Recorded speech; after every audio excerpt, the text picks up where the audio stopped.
cerebral cortex is the largest part of the brain, and it is split into two hemispheres, each having 4 different cerebral lobes.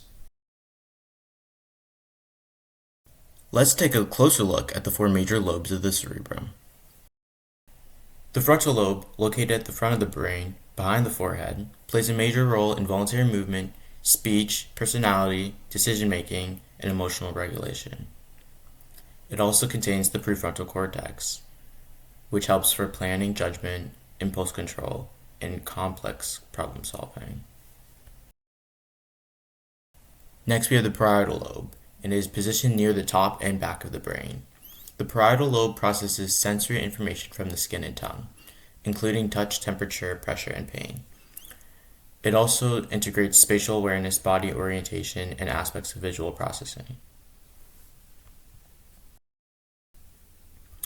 The occipital lobe sits at the very back of the brain and is primarily responsible for vision.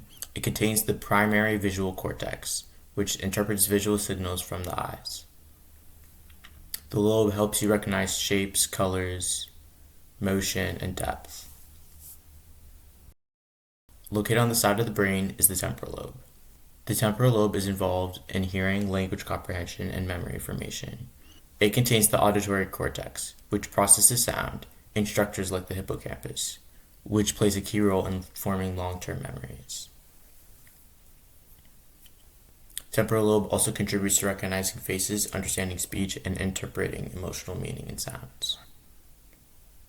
Not included in the cerebral cortex are the other parts of the brain, including the cerebellum, pons, and medulla.